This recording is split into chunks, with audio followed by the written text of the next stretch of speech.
오늘 우리에게 주시는 하나님의 말씀 로마서 8장 1절부터 4절까지 보겠습니다. 로마서 8장 1절에서 4절 말씀입니다. 자, 우리 다 같이 읽습니다. 그러므로 이제 그리스도 예수 안에 있는 자에게는 결코 정죄함이 없나니 이는 그리스도 예수 안에 있는 생명의 성령의 법이 죄로 말미암아 연약하여 할 수 없는 그것을 하나님은 하시나니 말미암아 자기 아들을 죄 있는 육신의 모양으로 보내어 육신의 죄를 정하사 육신을 따르지 않고 그 영을 따라 행하는 우리에게 율법의 요구가 이루어지게 하려 하심이니라. 아멘. 저는 오늘 이 말씀으로 생명의 성령의 법이라는 제목으로 잠시 말씀을 나누고자 합니다. 로마서는 이제 사도 바울이 쓴 책이죠. 그런데 이제 우리가 8장 읽기 전에 로마서 7장을 보면 바울이 굉장히 내면의 갈등이 많았던 것을 고백하는 그런 장면이 나옵니다.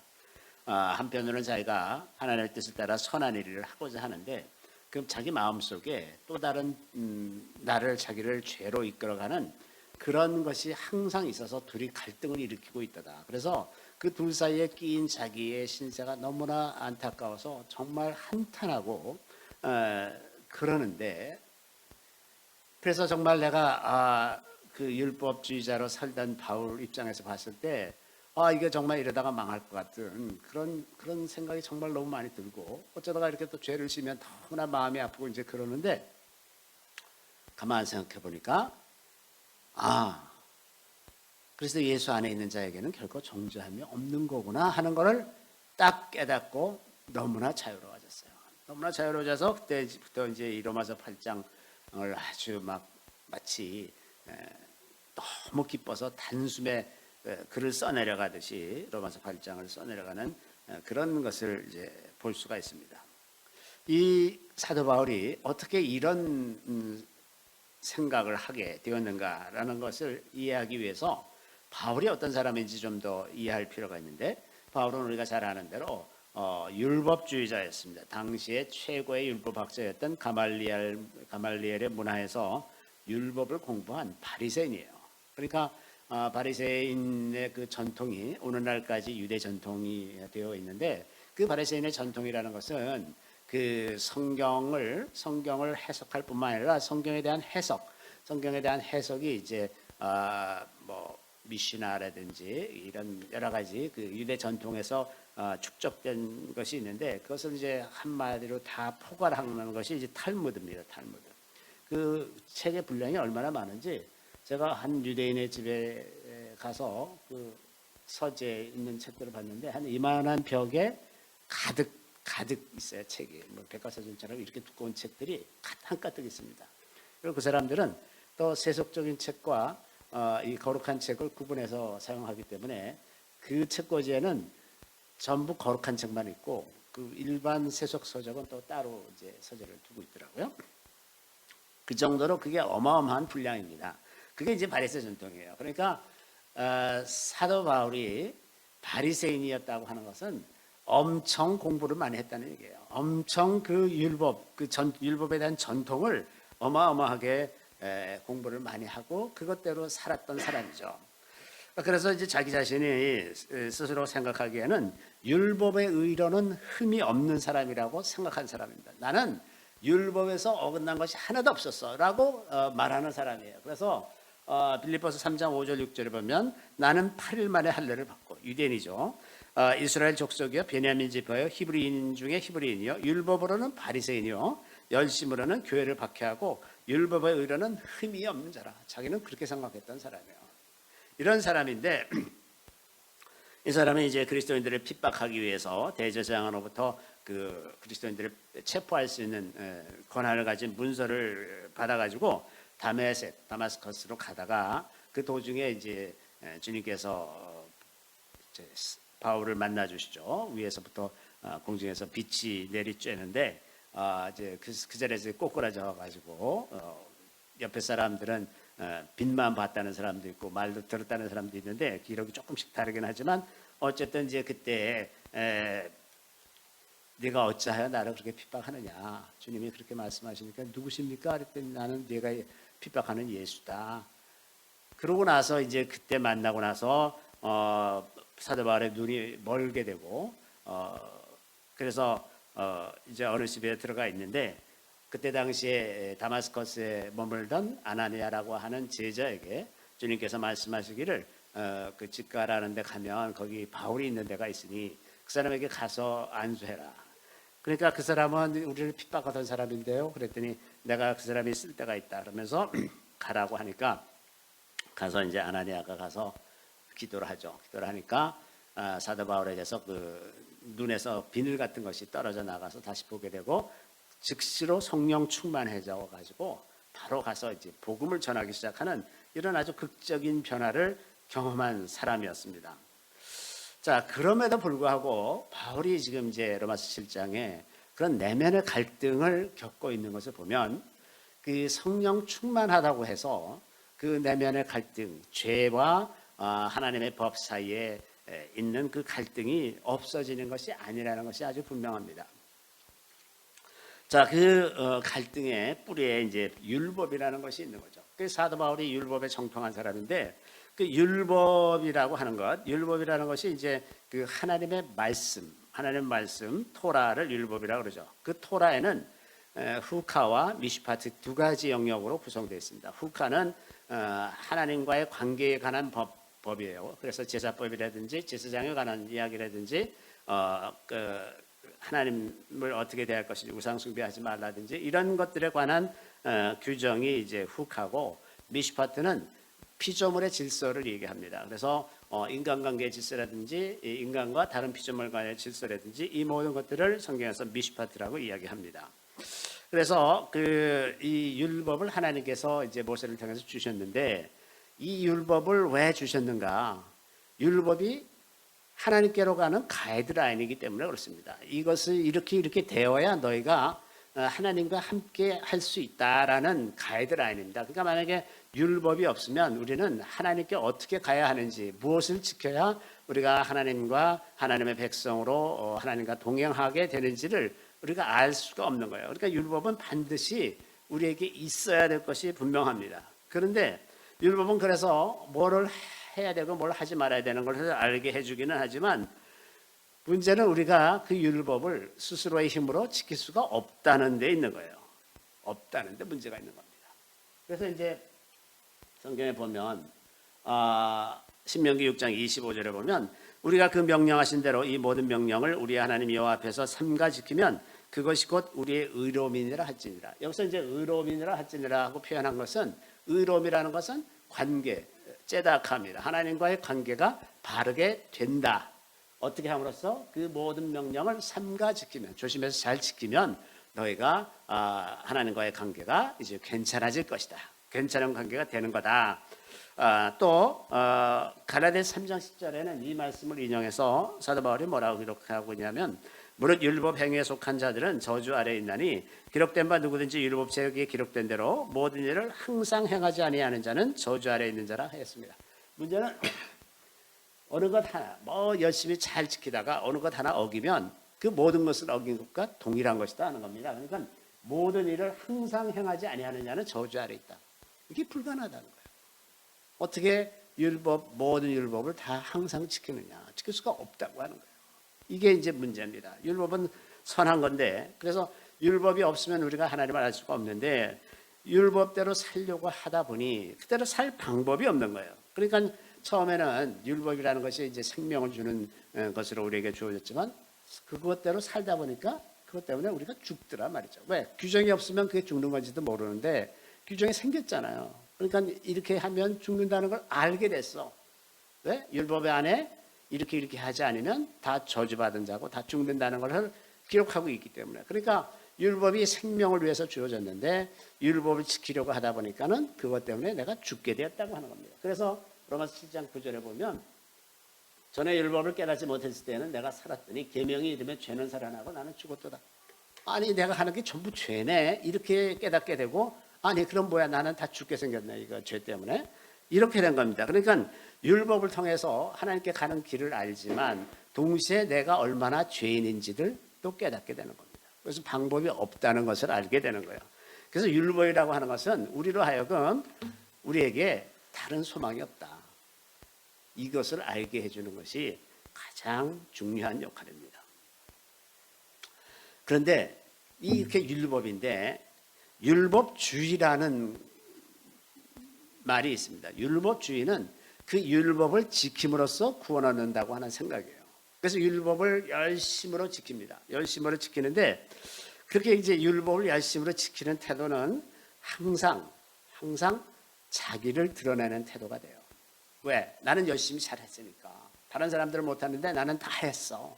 나는 이걸 다 지키고 이런 것도 다 지키고 일주일에 2번씩 금식을 하고 심지어 최소의 11조도 내고 이제 어떤 바리새인이 와서 하나님 예수님 앞에서 그렇게 얘기하지 않습니까? 주님이여, 저는 일주일에 2번씩 금식하고 박하 뭐 이런 근체 이런 최소의 11조까지 다 드립니다. 그러면서 내가 더 뭐 할 것이 무엇이 있습니까? 예수님 앞에 이렇게 얘기하잖아요. 근데 되게 이제 재밌는 것은 일주일에 2번 금식하라는 그 계명이 없어요. 또 그 최소의 11조까지 드리라는 얘기도 없어요. 이거는 바리새인들이 그냥 만들어 놓고 자기네가 그걸 열심히 지키느라고 애쓰면서 다 지켰다고 스스로 자랑하는 거예요. 쓸데없는 짓을 하고 자랑하는 거죠. 그렇게 그런 것처럼 율법주의라고 하는 것은 항상 자기를 드러내게 마련이에요. 그래서 교회 안에도 율법주의가 굉장히 많습니다. 왜? 맨 처음에 예수 그리스도의 은혜로 예수를 믿어서 내가 구원을 얻었는데 그 다음에 할 일은 뭐는가? 교회 안에서 열심히 봉사하는 거예요.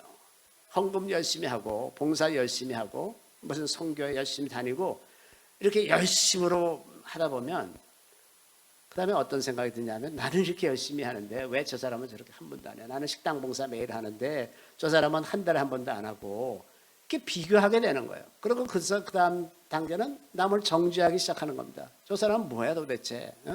저 예수 믿는 사람이야? 이렇게 되고 자기는 의로운데 저 사람은 의롭지 않은 거예요. 그래서 교회 안에도 율법주의가 만연해 있습니다. 얼마나 이 사람의 본성이 율법주의적인 속성을 갖고 있는지 몰라. 다 자기가 높아지기 쉽기 때문에 어떻게 해서든지 나는 좀 더 괜찮은 사람이고 나는 좀 더 하나님 앞에서 가치 있는 사람일 거라고 착각하고 싶은 생각이 아주 꿀떡 같아요. 그래서 나는 하나님으로부터 좀 더 대접을 받아야 되는 사람이고 나는 고난이 없어야 되고 나는 돈도 잘 벌어야 되고 건강하고 이래야 되는 사람이다. 내가 얼마나 열심히 했는데 하나님 그 정도도 안 해주시느냐 말이죠. 이런 태도가 되기 쉬운 거예요. 그래서 마치 하나님께서 주신 모든 것은 내게는 당연한 거야. 왜? 내가 열심히 했기 때문에. 이런 태도가 상당히 많습니다. 상당히 많습니다. 교회 안에는 이 율법이라고 하는 것에 대한 부정 생각이 아주 만연해 있습니다. 그런데 우리가 꼭 기억해야 되는 것은 율법은 선한 것입니다. 율법이 없으면 우리가 하나님께 가는 길을 알 수가 없어요. 알 수가 없습니다. 그래서 예수님은 율법의 1.1획이라도 없어지지 아니하고 다 이루어질 거라고 마태복음 5장에서 말씀하시죠. 진실로 너희에게 이르노니 천지가 없어지기 전에는 율법의 1.1획도 결코 없어지지 아니하고 다 이루리라. 율법은 다 이루어질 거. 하나님의 말씀이에요. 하나님의 말씀. 우리가 이거를 참 인정하지 않기 때문에 오늘날 많은 교회에서 구약을 애매하게 가르치고 구약은 그저 뭐 스토리나 제공해주는 그런 백그라운드 정도밖에 안 되는 것처럼 생각하지만 율법이라는 것이 없으면 율법을 통과하지 않으면 우리가 죄인이라는 것을 모릅니다. 몰라요.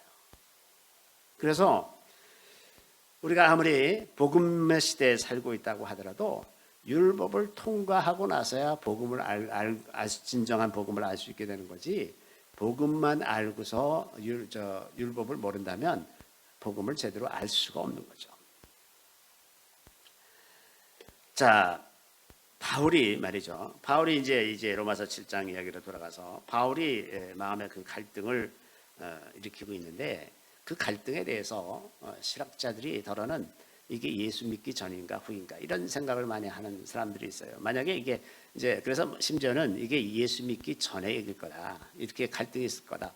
예수 믿은 다음에 왜 이런 갈등이 있느냐? 이렇게 오해를 하는 사람이 있는데 예수 믿고 갈등이 많이 있어요. 예수 믿어도 우리가 계속해서 우리 마음 안에 두 법이 싸웁니다. 죄를 향하는 마음이 있고 하나님의 뜻을 행하고자 하는 마음, 이 두 가지 마음이 늘 갈등을 일으키면서 살아가고 있습니다. 그 이제 바울이 뭐라고 말하냐면, 그러므로 내가 한 법을 깨달았노니 내 곧 선을 행하기 원하는 나에게 악이 함께 있는 것이다. 이게 우리의 실존입니다. 이게 바울이 예수 믿기 전의 일이 아니라 예수 믿은 다음에 내가 하나님의 뜻대로 하고자 하는 마음이 있는데, 다른 한편으로는 자꾸 죄를 짓고 싶은 마음이 있는 거예요.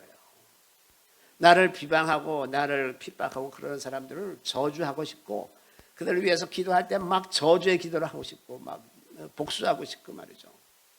또 사람들이 다 자기를 조롱하고 비웃고, 저 사람은 뭐야 사도도 아니면서 사도라고 그러고 다니고, 사도가 아니니까 베드로처럼 그 교회에서 나는 것을 먹지도 않고 자기가 일하면서 지내지, 그러면서 막 또 비방하고 욕하고 이러는데, 자기가 그거에 대해서 나도 사도야 그러면서 니네 나한테 헌금해서 나 먹여 살려, 그런 얘기 하지도 못하고 그냥 그 비방과 조롱을 그냥 참으면서 지내면 속이 뒤집어질 때가 얼마나 많았겠어요. 아니, 자기도 베드로처럼 교회 안에서 편안하게 좀 대접받고 인정받으면서 지내면 인생이 얼마나 편하고 좋겠어요. 근데 얼마나 힘들게 지내면서 옥에 갇히고 매 맞고 쫓겨나고 이러면서 지내는데 얼마나 속상한 일이 많았겠습니까?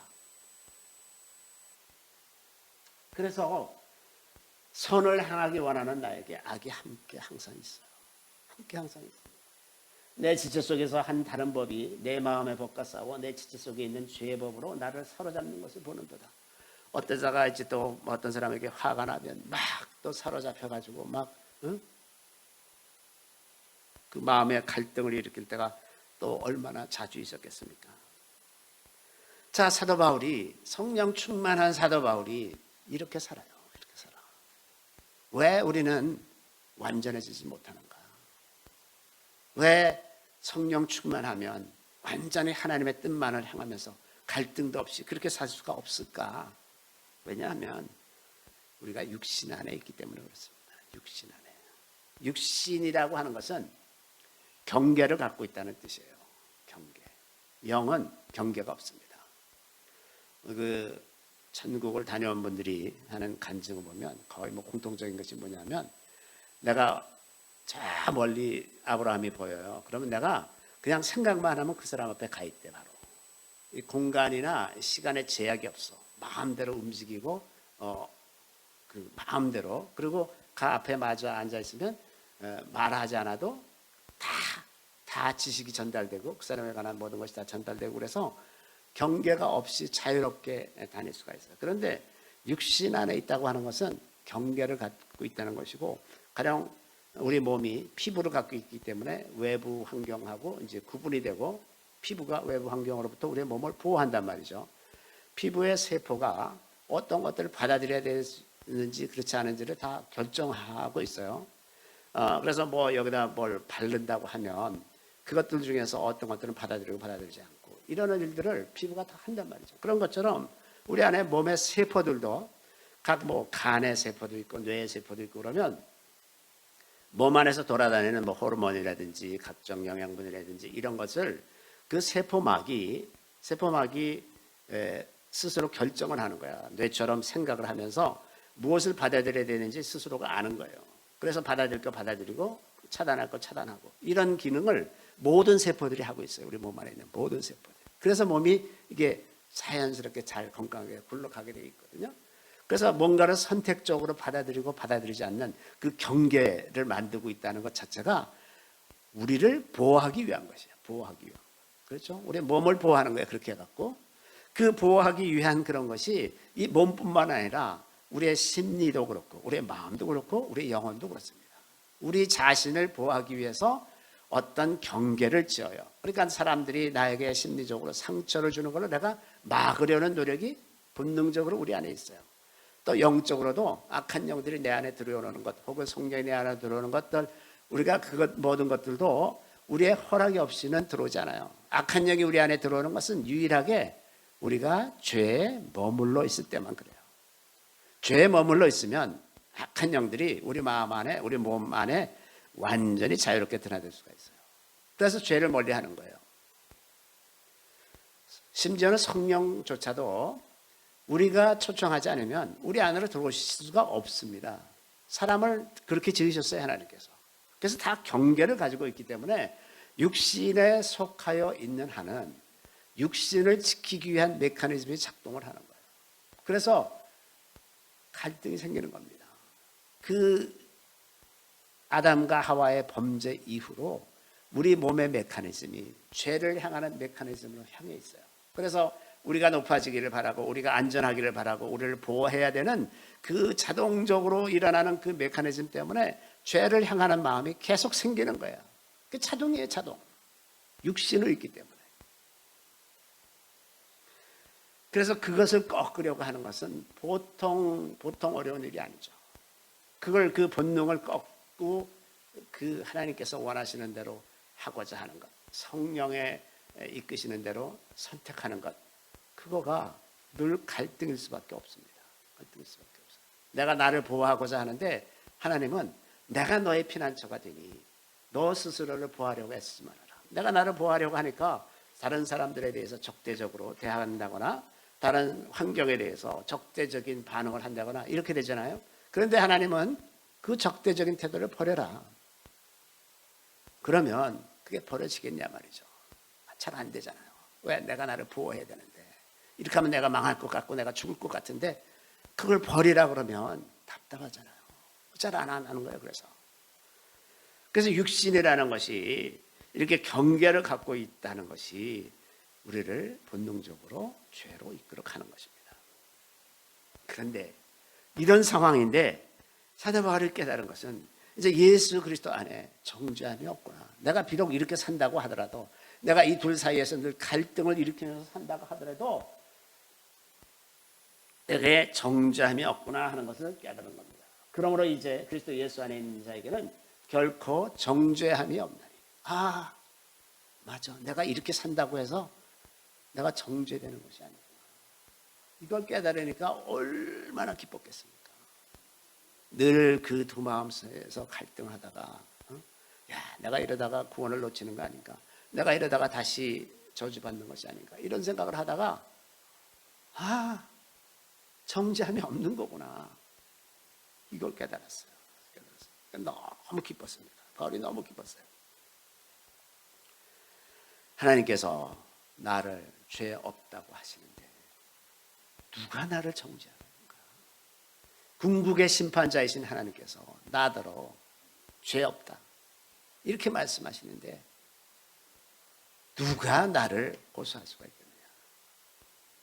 하나님이 무조건 아무나 무죄라고 선포하시는 것이 아니죠. 무슨 얘기냐? 만약에 하나님이 규칙도 없이 임의로 자기 원하는 대로 제멋대로 막 너는 무죄, 너도 무죄, 너는 유죄 막 이렇게 하신다면 사탄이 그것을 받아들일 수가 없죠. 왜? 하나님이 그렇게 질서가 없으면 안 되지.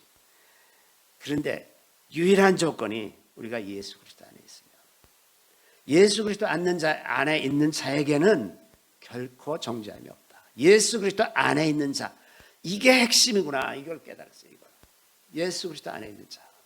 예수 믿고 우리가 살아가면서 하나님의 뜻대로 살려고 하고 성령 충만해서 그렇게 그대로 살려고 해도 그 마음 안에 계속 갈등이 있고 그 갈등 때문에 사도 바울의 마음이 많이 힘들었는데 깨닫기를 예수 그리스도 안에 있으면 정죄함이 없는 거구나. 끝난 거구나. 이걸 알았다고 하는 겁니다. 어떻게 해서 그렇게 됐을까? 하나님이 어떻게 하셨길래 예수 그리스도 안에 있으면 이제 정죄가 없는 그런 상태가 되었는가? 그 핵심은 구약에 나오는 개념으로 대속하는 겁니다. 대속. 대신 속하는 것. 가령 어떤 양을 제물로 바치려고 준비를 했는데 그 양이 좀 내가 꼭 필요한 양이야. 그래서 다른 걸로 했으면 좋겠어요. 그러면 다른 더 좋은 걸로 제사 드리기에 더 좋은 걸로 대체해서 이걸 살리고 이걸로 이제 바꾸는 이런 개념이 대속이죠. 사람을 노예로 삼았는데 그 노예를 이제 다시 노예 삼은 그 친척을 내가 다시 데리고 오고 싶으면 가서 그 값을 충분하게 치르는 거예요. 치르고 이제 다시 데리고 오는 것. 이게 대속이죠. 하나님께서 이 대속의 방법으로 우리를 되찾으신 겁니다. 우리가 마땅히 우리의 죄 때문에 죽어야 돼. 사망이 우리에게 정해진 운명인데, 그래서 사탄이 하나님 앞에서 이 사람은 죄를 졌기 때문에 사망으로 가야 되는데 무슨 소리입니까 하나님? 이렇게 말할 때 내 값을 줄게. 내 값을 줄 테니 이 사람은 내 거야. 이렇게 하셨다는 겁니다.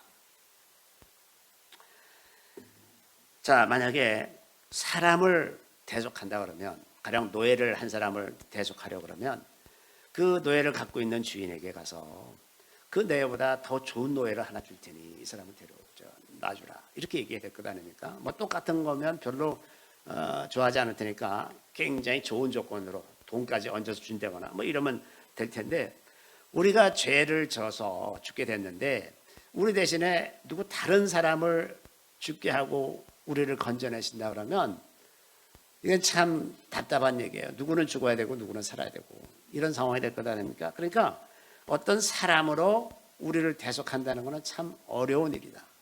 차별이 생기니까 그 안에 그게 전부 방법일 수가 없죠. 그러니까 유일한 방법이 사람이 아닌 존재를 가지고 사람을 대속하는 방식입니다. 그러니까 하나님의 아들 예수께서 육신을 입고 이 땅에 오시는 거예요. 육신을 입고 이 땅에 오셔가지고 사람이 겪어야 할, 죄로 인해서 치러야 할 모든 형벌, 모든 고통을 예수님이 대신 다 고통을 겪으시는 겁니다. 다 지시는 거예요. 형벌을 다 지셔. 그러니까 사탄이 사람들을 이제 참소해서 그 사람이 받아야 할 형벌을 예수님이 이미 다 받으시면, 그럼 더 이상 사탄이 하나님께 대해서 아니 그건 불공평합니다 이렇게 말할 수가 없잖아요. 그래서 예수님이 이 땅에서 육신을 입고 오시면서 그 모든 형벌을 다 당하신 것입니다. 바울이 육신에 갇혀서 갈등하는 것처럼 예수님도 이 땅에 육신을 입고 오셨다는 그 사실 때문에 갇혀서 사셨어요. 그 본능과 싸워서 이기면서 사셨어야 했던 거예요. 어떤 사람들은 예수님은 하나님이니까 뭐 십자가에 달리는 것쯤 별것 아니지 않겠는가. 뭐 예수님이 그 하나님이신데 뭐 그까짓 뭐 아프게나 하시겠어? 뭐 이런 식으로 생각하는데 천만의 말씀입니다. 육신을 입고 있다는 것은 우리와 똑같이 모든 고통을 다 겪으셨다는 말입니다.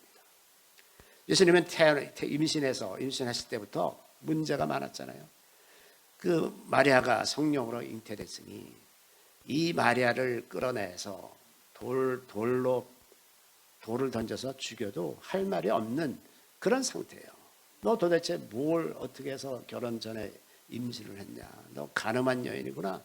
돌로 쳐서 죽이면 죽을 수 있는 거죠. 또 예수님이 태어나니까 헤롯 왕이 예수를 죽이고자 해서 어린아이들 2살 이하짜리 어린아이들 그 동네에서 베들레헴에서 다 죽였잖아요. 태어나실 때부터 이루 말할 수 없는 핍박 속에 사셨죠. 공생애를 시작하시면서 세례 요한에게 세례를 받고 광야로 나가서 성령에 이끌려서 광야에 나가서 그 사탄에게서 3가지 시험을 받는데, 그것이 3가지가 육신의 정욕, 안목의 정욕, 이성의 자랑이라고 하는 그 인간이 경험하는 모든 정욕, 그 유혹을 그대로 받으시는 거예요. 어떤 인간에 받는 유혹이라도 이 3가지 영역에서 벗어난 것은 없습니다. 육신의 정욕, 안목의 정욕, 이성의 자랑이에요. 이 3가지 영역의 모든 시험을 다 겪으시는 거예요. 육신을 입고 계시기 때문에 가령 성전 위에서 뛰어내리라 그러면 천사들이 너를 받쳐줄 것이 아니냐. 뭐 성경에 그렇게 기록되어 있지 않냐. 그래서 사탄이 유혹을 하는데, 그렇게 만약에 성전에서 뛰어내려서 사람 다 천사가 딱 받쳐주고 그러면 사람들이 금방 와 메시아가 나타났다 그러면서 다 예수님 말을 따를 거 아니에요. 아주 단숨에 예수님이 사람들을 그냥 확 휘어잡고 내가 천국 복음을 전하고 그러면 사람들이 막 듣고 말이죠. 기도하면 막 쓰러지고 막 고치고 막 이러면 아주 순식간에 다 하고자 하는 일들을 다 하실 수 있을 것 같잖아요. 또 사탄이 내가 나에게 절을 하면 이 모든 것은 다 내게 덮치니 한 번만 그렇게 해. 그러면 내가 뭐 굳이 이 땅에서 그렇게 고생하고 애쓸 필요가 뭐 있어? 내가 십자가 달릴 필요가 뭐 있겠어? 자, 나한테 기도 한번 절만 하면 되잖아. 이런 유혹을 예수님인들 왜 안 받겠어요? 너무 쉽게 할 수 있는 길이 있는데 가장 어려운 길로 걸어 다니면서 할 것도 없으시면서 사람들은 오해하고 인도가 서기관들은 쫓아다니면서 핍박하고 가까운 제자들마저 도대체 무슨 말인지 말귀도 못 알아듣고 왕이 되면 옆에서 한 자리 할 생각이나 안 잡고 내가 힘들어 죽게 됐는데 옆에서 굵고 잠이나 자고 그 배신감과 외로움과 수치심과 고독감, 하나님께서 나를 버리셨다라는 그런 생각들, 아마 제일 힘드셨을 때가 어찌하여 나를 버리셨나이까, 십자가에서 그렇게 울부짖으신 거예요. 하나님으로부터 버림받은 것 같은 느낌. 평생 하나님 위해서 그 공생애를 하셨는데 그 하나님이 자기를 버린 것 같은 그 느낌. 더 이상 내 기도를 듣지 않으시고 나는 완전히 나를 외면하는 그런 아픔을 예수님이 다 겪으시고 돌아가셨다는 거예요. 왜 그러냐? 왜 꼭 그렇게 하셨어야 하느냐? 왜? 왜냐하면 예수님이 우리를 대속하셨기 때문에 그래요. 우리가 겪을 모든 고통과 어려움을 다 겪으셔야만 우리의 구세주가 될 수 있기 때문에, 그래서 그런 고통을 다 겪어서 돌아가신 것이라고 하는 겁니다. 이것을 사도 바울이 오늘 보면 3절에 이렇게 표현하고 있습니다. 율법이 육신으로 말미암아 연약하여 할 수 없는 그것을 하나님은 하시나니 곧 죄로 말미암아 자기 아들을 죄 있는 육신의 모양으로 보내어 육신의 죄를 정하사 육신을 따르지 않고 그 영을 따라 행하는 우리에게 율법의 요구가 이루어지게 하려 하십니다. 육신으로 보내신 이유가 뭐냐? 왜 하나님이 예수님이 이 땅에 오실 때 영으로 와서 공중에서 탁 이렇게 한마디 쫙 하고 이런 식으로 하질 않고 왜 굳이 육신을 입고 오셨느냐? 육신을 입고 오셔서 그 모든 고통을 다 겪으셔야 했느냐? 왜냐하면 우리를 대속하기 위해서 그렇게 하신 것이라는 거예요. 그렇기 때문에 예수님께서 하신 일이 그렇게 간단하고 쉬운 일이 절대 아닙니다. 절대 아니에요. 예수님의 고통을 모르면 복음을 모르는 겁니다. 많은 사람들이 오늘날 예수 믿으면 구원 얻는다. 그러니까 감사합니다. 그리고 뭐 별거 아닌 것처럼, 구원이라는 것이 별거 아닌 것처럼 그렇게 생각을 하는데, 우리 한 사람 한 사람의 구원을 위해서 예수께서 치르신 그 희생, 그 생각을 하면 그렇게 그게 가벼운 것이 아니죠. 누군가가 나를 위해서 대신 돌아가셨다, 대신 죽었다. 이게 얼마나 끔찍한 얘기입니까? 우리가 정말 조금이라도 양심이 있다면 너무 죄송하고 너무 마음 아픈 일 아닙니까? 그리고 만약에 그렇다면, 그걸 정말 인식을 했다면 인생 사는 게 좀 달라져야죠. 정말 미안하다. 정말 내가 예수님 위해서 좀 살아야 되겠다. 조금이라도 좀 헌신하면서 살아야 되겠다. 희생하면서 살아야 되겠다. 이렇게 살아가는 것이 정상일 텐데, 오늘날 대부분의 그리스도인들은 예수님이 나를 건강하게 해주고 돈 잘 벌게 해주고 출세하게 해주고 내 삶이 풍성해지게 해주는 그런 것만 구하고 있으니까 예수님이 얼마나 마음 아프실지 짐작이 되죠.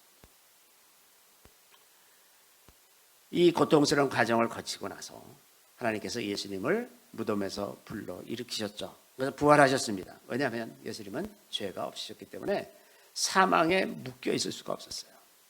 죄의 삭은 사망입니다. 죄를 졌으면 반드시 죽어야 하지만 예수님은 죄가 없기 때문에 사망이 그를 주장할 수가 없어요. 그러니까 하나님이 예수님을 다시 부활시킨다고 하는 것에 대해서 사탄이 그것에 대해 이의를 제기할 수가 없어. 왜? 죄가 없는 분이니까. 그러니까 예수님이 이제 부활하십니다. 부활하심으로써 예수 안에 있는 자가 같이 부활하게 된다는 것을 알려주셨어요. 육신에서 부활하게 된다고 하는 것, 죄의 권세가 깨졌다는 것. 죄의 권세가 사망인데 그 사망의 권세가 깨졌다는 거예요. 다시는 더 이상 우리가 예수 그리스도 안에 있을 때 죽음이 우리의 주인을 노릇을 할 수가 없다라고 하는 겁니다. 우리는 살아서 믿는 자는 영원히 죽지 아니하리라.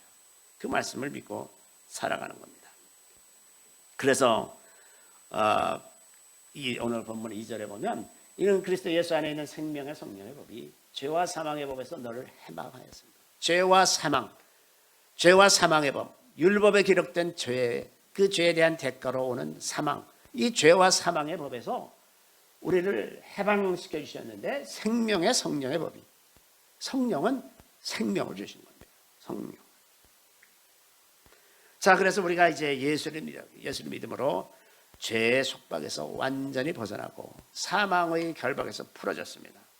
그래서 예수를 믿는다는 것은 이제 예수를 믿은 이후에는 그냥 한 번 믿은 것으로 다 끝나는 것이 아니라 이례적인 일이 아니라 우리 인생을 통틀어서 계속해서 육신을 따르지 않고 성령을 따라 행하도록 이제 그렇게 우리가 부르심을 받는 겁니다.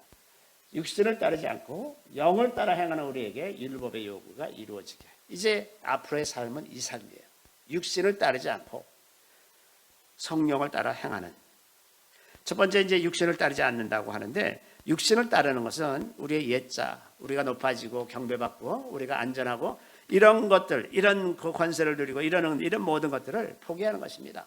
나의 인생의 의미와 목적이 내가 성취한 어떤 것들이 아니라 나를 사랑하사 자기 몸 버리신 예수 그리스도의 그 사랑이 나의 정체성이다. 그렇기 때문에 이것보다 소중한 것이 없다. 그러면 다른 사람들이 나를 어떻게 생각하고 나에게 손가락질하고 나를 비방한다고 하더라도 별 문제 없어요. 좀 마음은 상하지만은 예수께서, 하나님의 아들 예수께서 나를 위해서 돌아가셨으면 그 이상 뭐가 나한테 필요하냐? 뭐가 정말 중요하냐? 그러니까 우리의 정체성이라고 하는 것은 우리가 가진 소유라든지 우리의 관계가 아니라 이런 것들은 다 이 땅에서 지나가는 겁니다. 우리의 영원한 정체성은 우리가 사랑받는 하나님의 자녀라는 겁니다. 나를 위해서 아들을 보내서 죽게 하실 정도로 나를 사랑하시는 그 하나님, 그게 우리의 정체성이에요. 그래서 이게 만약에 우리가 이것에 대해서 분명한 인식을 갖는다면 우리가 인생을 살아갈 때 더 이상 두려워하거나 염려할 필요가 없어요. 그 장래일에 대해서 염려할 필요가 없어요. 그래서 우리가 자꾸 되새기면서 우리가 누구인가? 우리가 비록 이 땅에 살아가는 동안에 다른 사람들과 별로 다를 바 없이 살아가는 것 같지만 근본적으로 우리는 하나님의 백성이라는 것, 하나님의 사랑받는 백성이라는 것, 이것보다 중요한 것이 없죠. 그래서 이러한 정체성으로 성령을 따라 살아가는 건데, 성령을 따라 사는 것은 저절로 이루어지는 것이 아니라 우리가 성령을 찾고 의지할 때에만 이루어지는 것입니다. 성령은 굉장히 인격적이신 분이기 때문에 우리가 원하지 않는데 강제로 우리를 이렇게 저렇게 휘두르시는 분이 아니에요. 우리가 의지하고 찾고 구할 때, 그럴 때 성령이 우리를 도우시는 거죠. 그래서 성령을 따라 행하면 율법의 요구가 이루어진다. 어떻게 하냐? 성령은 우리가 하나님의 말씀을 실천할 수 있는 쪽으로 우리를 이끌어 가신다는 거예요. 그러니까 성령을 따라 행하다 보면 율법에서 원하는 것들을 다 이루게 된다는 겁니다. 그 율법의 선한 역할, 그 하나님으로 향하는 그 길을 다 아시고 우리를 그렇게 이끌어 가신다고 하는 겁니다. 그래서 율법을 완성한다는 것은 요약하면 하나님을 전심으로 사랑하고 이웃을 그렇게 사랑하는 겁니다. 마음을 다하고 목숨을 다하고 뜻을 다해서 주 너의 하나님을 사랑하고 둘째는 이와 같으니 너와 내 이웃을 내 몸과 같이 사랑하라. 그것을 완성하는 쪽으로 가게 마련입니다. 그래서 우리가 하나님을 사랑하고 이웃을 사랑하면서 살게 되는데 이게 고통스럽다는 걸 우리가 진짜 미리 알고 있어야 됩니다.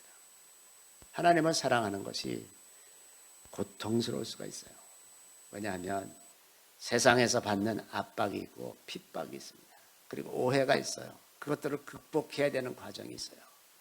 그래서 하나님을 사랑하는 것이 고통스러울 수가 있고 이웃을 사랑하는 것도 고통스러울 수가 있습니다. 상대방이 나를 해치고 어렵게 만들고 힘들게 해도 계속해서 사랑해야 되기 때문에 힘들어요.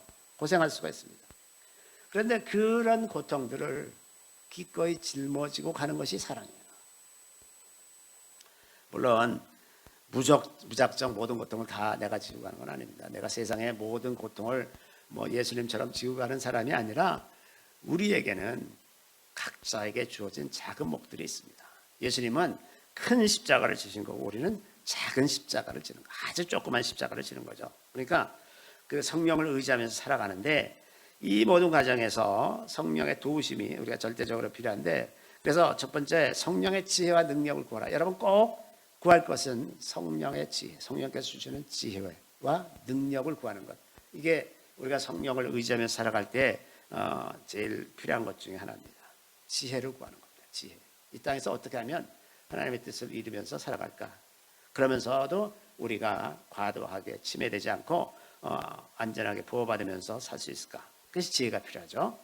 그 다음에 이제 능력, 하나님께서 초자연적인 능력으로 우리에게 부어주실 수가 있기 때문에 그런 능력을 구하는 것, 이것이 꼭 여러분의 기도에 들어갔으면 좋겠고, 두 번째 이제 우리가 어떤 말이나 어떤 행동을 하고자 할 때 그것을 결정하는 굉장히 중요한 지표는 하나님의 말씀입니다. 언제나 성령께서 이끌어 가시는데 우리를 하나님의 말씀으로부터 멀어지게 하는 쪽으로 이끄시는 법이 없어요.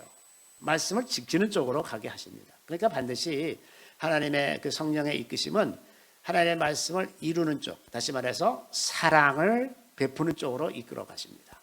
사랑을 베푸는 쪽으로. 내 마음 같으면 저 나쁜 사람을 내가 보복하고 내가 골탕을 좀 먹여주고 좀 심판을 해야 될 것 같은데 하나님의 방법은 그쪽이 아니라 그 사람에게 사랑을 베푸는 쪽으로 가시는 거예요. 그러니까 언제나 내 마음속에 일어나는 갈등, 내가 저 사람을 한번 혼내줘야 돼. 그래야 저 사람이 정신 차리고 다른 사람들한테 그런 일을 안 할 거야. 그 일을 내가 하려고 하지 마세요. 그 일은 하나님께서 하실 일입니다. 그리고 내가 할 일은 사랑하는 쪽으로 결정하는 거예요. 그게 이제 우리 마음속에서 이렇게 갈등이 일으킬 것 아닙니까? 그럴 때 이 사랑하는 쪽을 선택하게 되는 거죠. 그러면 비판하지 않고 정죄하지 않고 지낼 수 있습니다. 또 그 죄를 향해서 가는 것을 막는 방향이라야 합니다. 예를 들면 어떤 이제 길거리 노숙자가 와서 돈을 달라 그래요. 그러면 돈을 주면 10중 8구 가서 술 사 먹거나 마약 사거나 이럴 것 아닙니까? 그래서 길거리에서 그런 사람을 만나면 데리고 가서 음식을 사줘요. 음식. 그러면 그거는 이 사람을 위해서 유익하지 않겠습니까? 이런 방식으로 일하는 거예요. 이런 방식으로 하는 것이 이제 지혜로운 방식이죠. 예전에 어떤 목사님이 이제 청계천에서 그 빈민 사역을 하시다가 어떤 사람이 이제 폐결핵에 걸려가지고 그 사람을 막 병원에 데리고 다니고 이러면서 이제 다 건강하게 이제 회복이 됐어요. 그랬더니 이 사람이 건강해지니까는 나가서 다시 술 먹기 시작했어. 그래서 술 먹고 다니다가 어느 날 밤에, 겨울 밤에 술 먹고 길거리에 쓰러졌다가 거기서 그냥 동사하고 말았어요. 그랬더니 그 아내가 그 목사님한테 와서 그렇게 원망을 했대요. 당신이 병을 안 고쳐줬으면 아직까지 살아있고 내 옆에 잘 있을 텐데 당신이 괜히 병을 고쳐줘가지고 내 남편 죽지 않았느냐 말이죠. 그러니까 뭐가 핵심인가? 그렇게 저 사람을 생명을 살리는 것도 귀하지만 그게 복음으로 그 삶이 변화될 수 있도록 같이 도와주지 않는다면 오히려 거꾸로 가는 수가 얼마든지 있다고 하는 거예요. 제가 어느 날 제 친구 한 사람이 이제 간암에 걸렸어요. 제가 이제 그 얼마 전에 전도를 해가지고 친구가 이제 예수를 믿게 됐습니다. 근데 갑자기 간암이 아주 급속하게 이제 진행이 돼서 굉장히 어려운 상황이 됐는데 제가 이제 기도를 했어요. 이 아들을 좀 고쳐주시면 어떻겠습니까? 그랬더니 주님이 하시는 말씀이 너도 알다시피 그 친구가 되게 노는 걸 좋아하거든요. 내가 고쳐줘도 그는 다시 옛날 생활로 돌아갈 거다. 그러나 내가 그를 내 품에 안아줄 것이다. 네. 그리고 천국 갔어요. 어느 게 더 나았을까요? 그죠? 자, 세 번째 원리는 우리가 어떤 말과 행동을 하고 어떤 의사결정을 할 때 마음의 평안을 꼭 구하시길 바랍니다. 그러니까 기도할 때 성령이 주시는 평안이 있는 쪽으로, 평안한 쪽으로, 마음이 평안한 속에서 의사결정을 해야지 내가 마음이 격동돼 있을 때, 내가 원수 갚고 싶은 마음이 그냥 불같이 일어날 때 기도하고 있으면 마치 하나님께서 원수를 갚으라고 그러시는 것 같잖아. 그죠? 그러니까 그렇게 해서는 안 되고 마음이 평안한 상태에서 구할 때 주시는 생각이 성령께서 이끄시는 것입니다. 그래서 마음의 평안이 굉장히 중요합니다. 중요한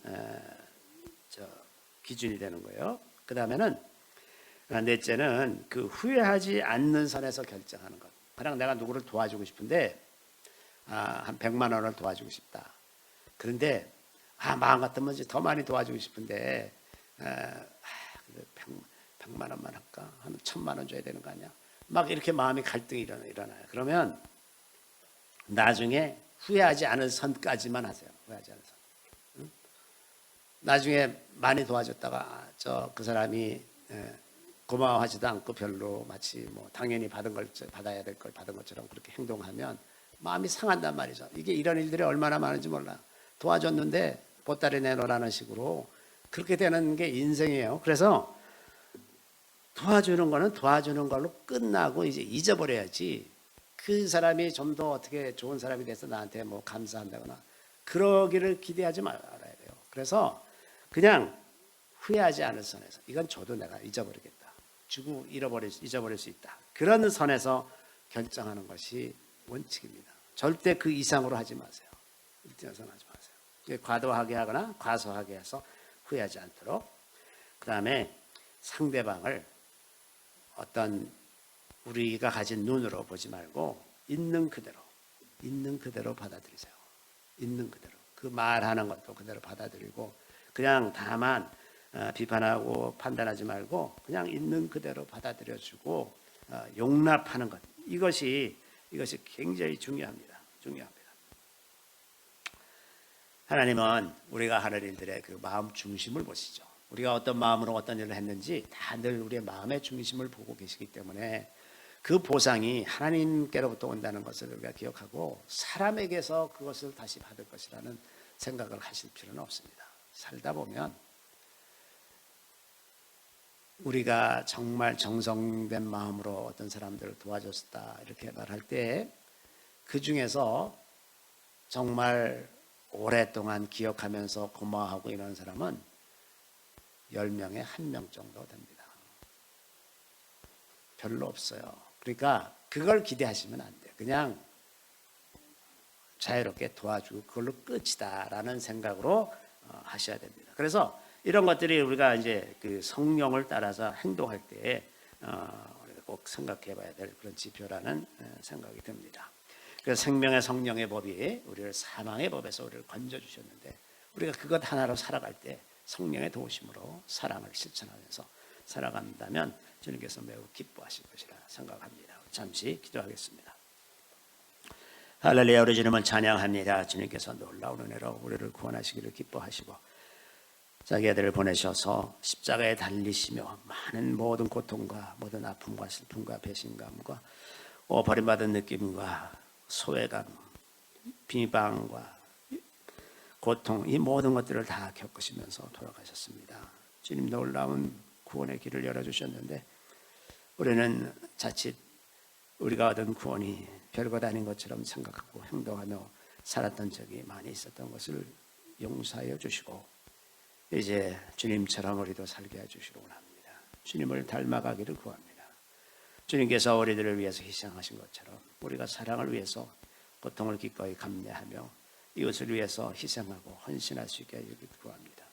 우리 주님을 섬기는 일에 고통스러운 일이 있을지라도 두려워하지 않고 계속해서 그 길을 갈 수 있게 해주시고 끝까지 믿음의 경주를 다하고 주님 앞에 설 수 있도록 도와주시기를 우리 구주 예수 그리스도의 이름으로 감사하며 기도드립나이다. 아멘.